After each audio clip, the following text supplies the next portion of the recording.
ایک بادشاہ تھا جس کی ایک ہی بیٹی تھی۔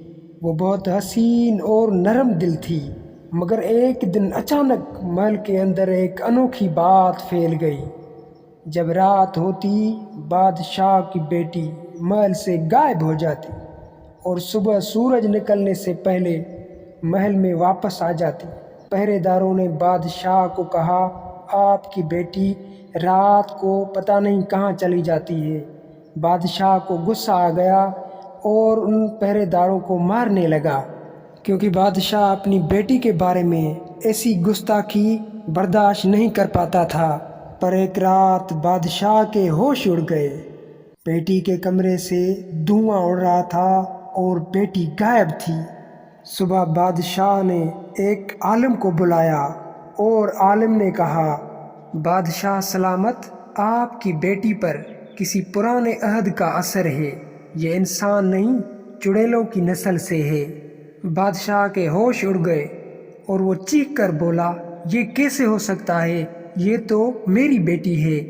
عالم نے کہا، بادشاہ سلامت، کیا کبھی آپ نے کسی مظلوم عورت پر ظلم کیا ہے؟ بادشاہ کچھ دیر سوچ میں پڑ گیا اور اس نے بولا، ہاں، میں نے ایک عورت پر بہت ظلم کیا تھا۔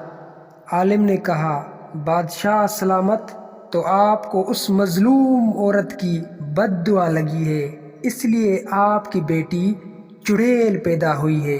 یہ سن کر بادشاہ کی آنکھوں سے آنسو نکل آئے۔ اس نے توبہ کی اور بیٹی کو قرآن کی تلاوت سنانے لگا۔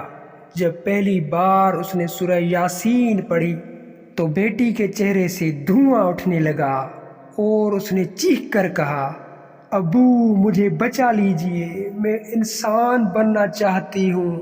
بادشاہ نے اپنی بیٹی کو گلے لگایا اور پوری رات اللہ سے دعا کرتا رہا۔ صبح ہوئی، بادشاہ کی بیٹی کے چہرے پر سکون تھا۔ اس دن کے بعد محل میں کبھی کوئی عجیب آواز نہیں آئی۔ اس کہانی کا سبق، جو انسان ظلم کرتا ہے اس کے گناہ صرف اس پر نہیں، اس کی آنے والی نسلوں پر بھی اثر کرتے ہیں، لیکن قرآن وہ روشنی ہے جو ہر اندھیرے کو مٹا سکتی ہے۔